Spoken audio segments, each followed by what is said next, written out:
David, I've been aware of you since 1975 and I play your music. I love your music. We were just listening to your 2017 music before. When I reflect on you, I see you as a true creative artist because you have maintained your integrity and ethics throughout your entire career, and very few artists are capable of doing that. And it seems to me that original self-expression really is the core of who you are, and you don't compromise. And I know music has been with you for a very long time, and I'm just wondering, how did you know that you are the musical artist, and what were any influences that you might have had when you were young? Well, that's easy. I've been playing since I was a baby. Yeah. Like 3 or 4. My grandmother was in Hawaii just after World War II and came home with a ukulele. Yeah. And when I was like 3 or something, she showed me some chords on the ukulele. Right. So I could play it. I don't know if I could play it 3 or 4, but I probably could, it's not that hard to play a D chord. Sure. And then my sister sat on it. It was probably a really good ukulele coming from Hawaii.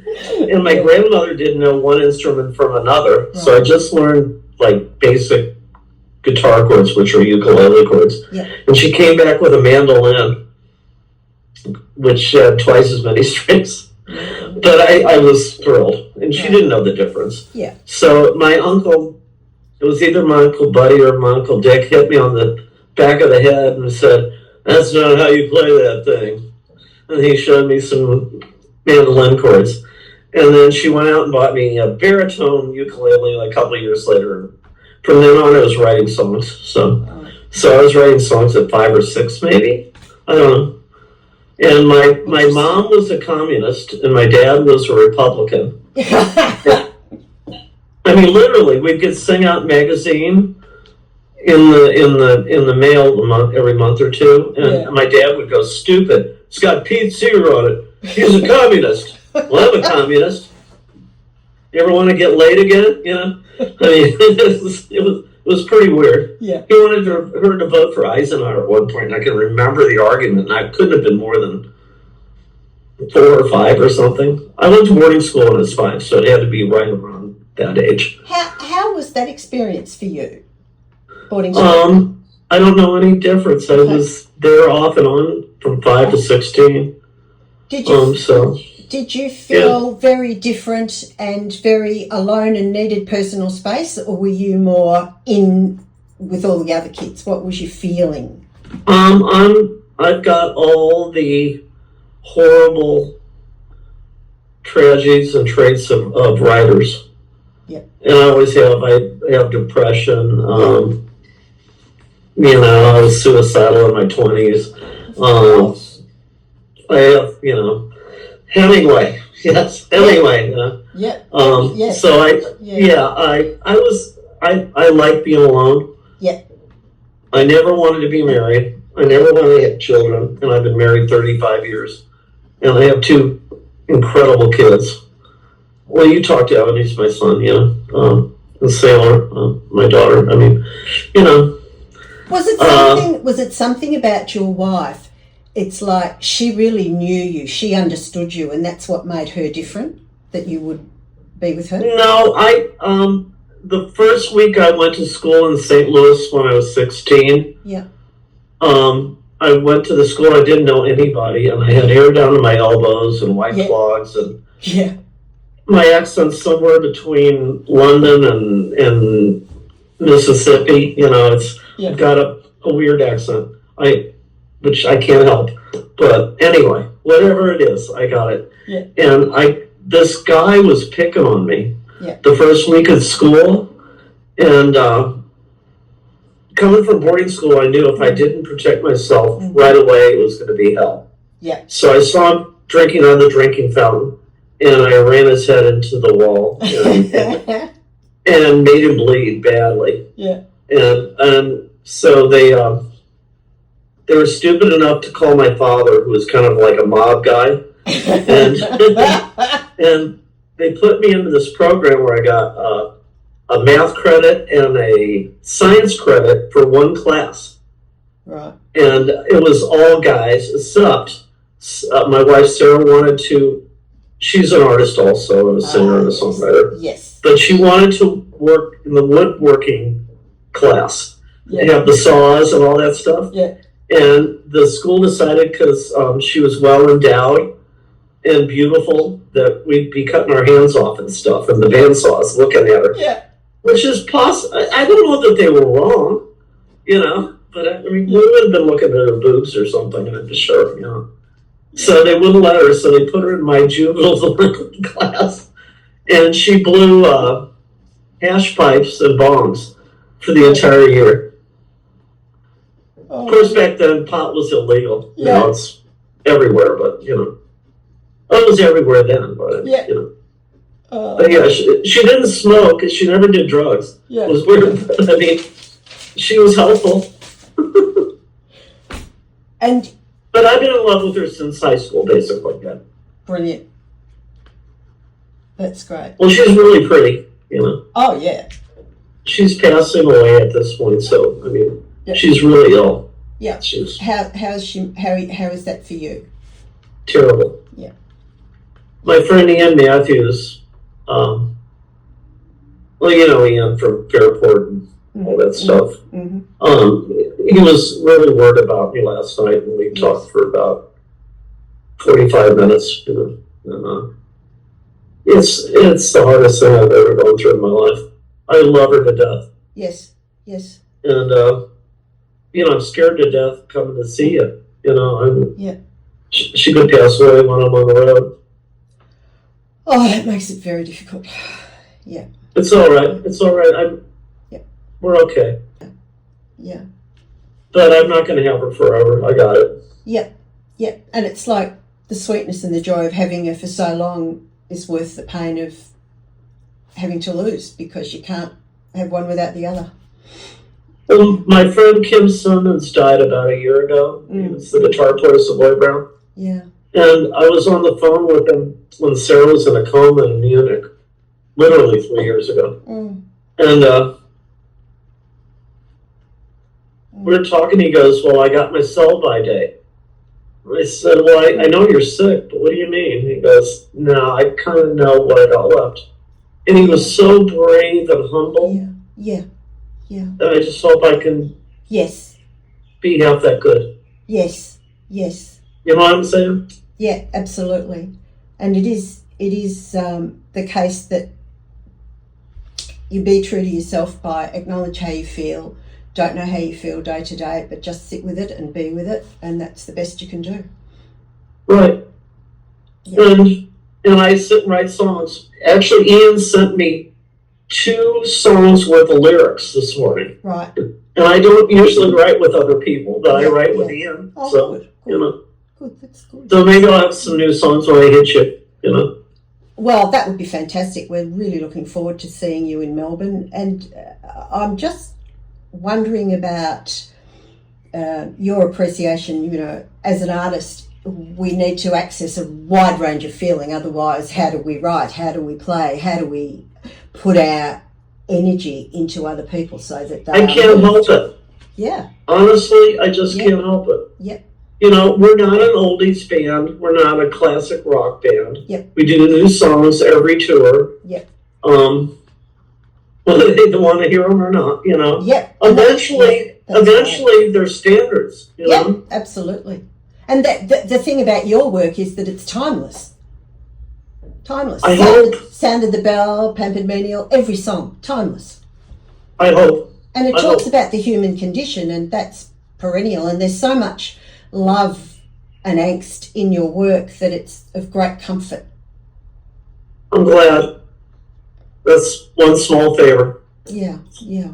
Yeah. I noticed that you seem to play your Fender Telecaster a lot. Do you have favourite guitars or anything? I have a lot of Telecasters. I Right.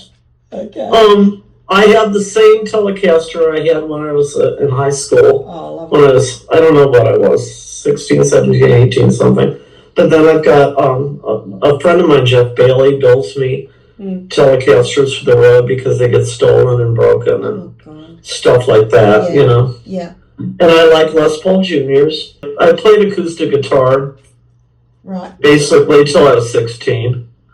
And then I wanted to play electric really bad. And Yeah. I suckered my parents into a Les Paul. Fantastic. And then I realized I didn't like Les Pauls as much as Fender, so took a while. Oh, that's great. That's great. You are coming to Melbourne. We're excited. Is there anything in particular that you're most interested in playing in Melbourne? One particular piece or anything in particular that you're keen? No, I mean, what we basically do is an overview.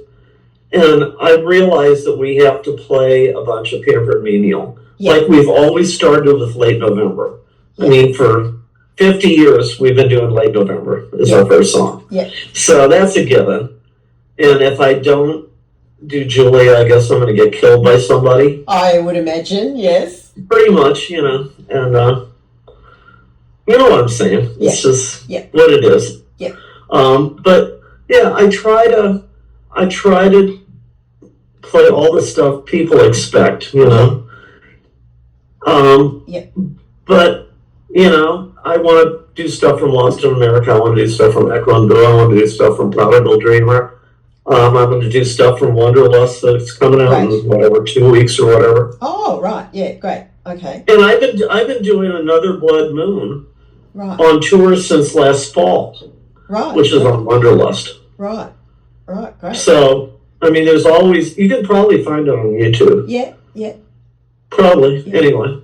I like what you're saying too about saying, you know people want to resonate with that original material when they fell in love with your work. And it's so fair. you give them that and then you bring them towards what's happening now. That's great. No, it's fair. Yeah. I mean, I wouldn't want to go see whoever and they not play whatever, you know. Yeah. I mean, when I was growing up, my two favorite bands were Fairport Convention and King Crimson. Oh, King Crimson, yeah. And I mean, if you can't tell, you're not listening. Yeah. And I played with most of the people in both bands, so yes, you know, there's a lineage there. You know, yes. Ian and I had a band. I sang with Sandy Denny. I played with Bill Riverd. I played. I can play. You know, yes.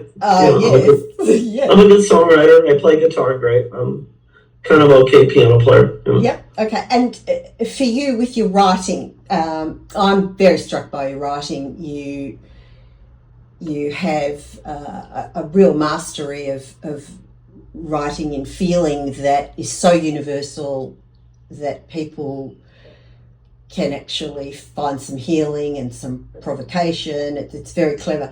Can you tell me a bit about how you go about your writing? I'm kind of like a receiver. Okay.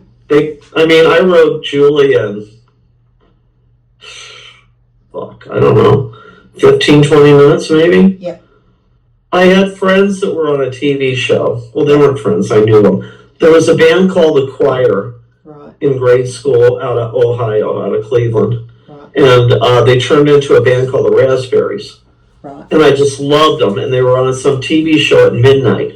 So I'm sitting there on the bed with my guitar, waiting for the Raspberries to come on television and sing Go All the Way or whatever the fuck they were doing.